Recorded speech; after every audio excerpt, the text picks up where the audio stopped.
दोस्तों, मैं हूं आदित्य और स्वागत है आप सभी का आपके अपने YouTube चैनल क्राइम फाइल्स पे। दोस्तों, आज की जो कहानी है वो आगरा उत्तर प्रदेश की है, पुष्कर बघेल और उसकी पत्नी शिवानी बघेल की हत्या के बारे में। दोस्तों, आप इस जानेंगे कि शिवानी बघेल की जो हत्या हुई उसके दर्द के पीछे का कारण क्या था, उसकी हत्या का कारण क्या था। जब ये सुनेंगे तो आपके पैरों तले पक्का जमीन खिसक जाएगा। तो दोस्तों, तो कहानी को शुरुआत करते हुए हम जानते हैं कि आखिर शिवानी की हत्या का राज क्या था।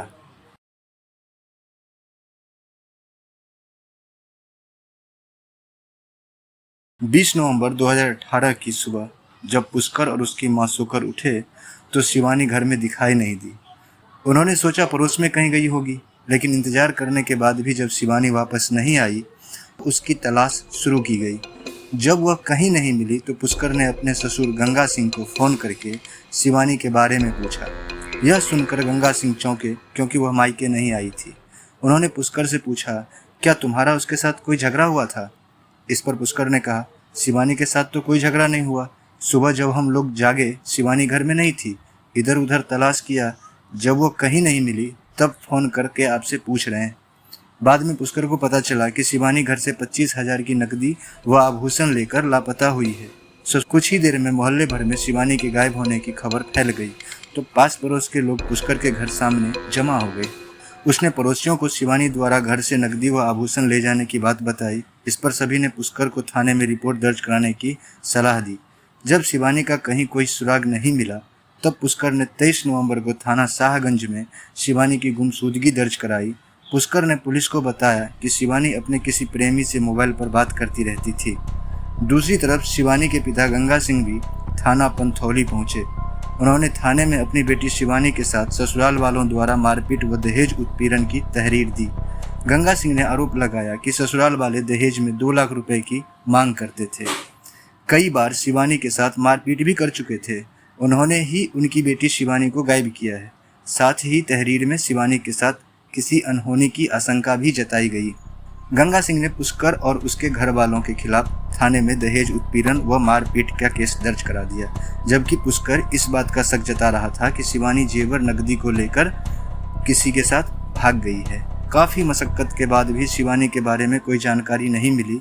कई महीनों तक पुलिस शिवानी की तलाश में जुटी रही, फिर भी उसे कुछ हासिल नहीं हुआ। यहाँ तक कि सर्विलांस की टीम भी पूरी तरह से नाकाम साबित हुई।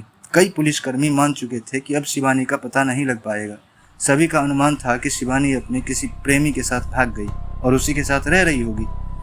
उधर गंगा सिंह को इंतजार करते करते 6 महीने बीत चुके थे, पर अभी तक न तो बेटी घर लौट कर आई और न ही उसका कोई संदेशा आया। उन्होंने बेटी की खोज में रात दिन एक कर दिया था। रिश्ते नाते में भी जहाँ भी संभव हो सकता था फ़ोन करके उन सभी से पूछा।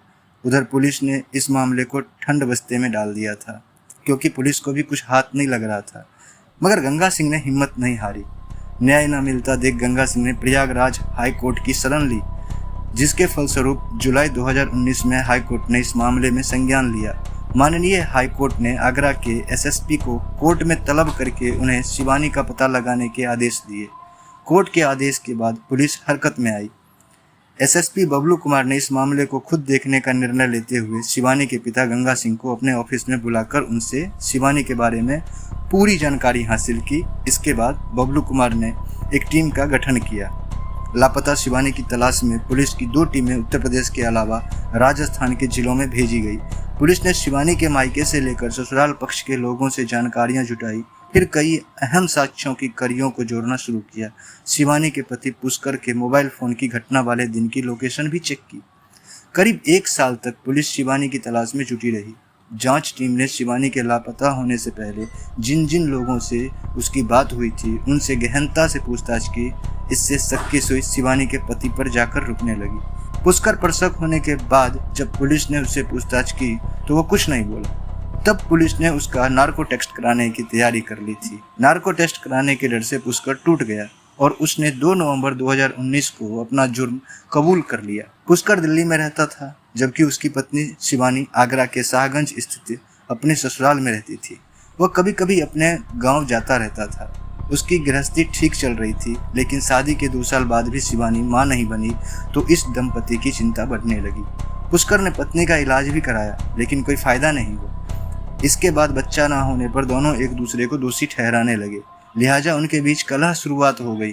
अब शिवानी अपना अधिकतर समय व्हाट्सएप, फेसबुक, सोशल मीडिया पर बिताने लगी। पुष्कर जब दिल्ली से घर आता तब भी वह उसका ध्यान नहीं रखती। वह पत्नी के बदले व्यवहार को वह महसूस कर रहा था। वह शिवानी से मोबाइल पर ज्यादा बात करने को मना करता था, लेकिन वह उसकी बात को गंभीरता से लेती नहीं थी।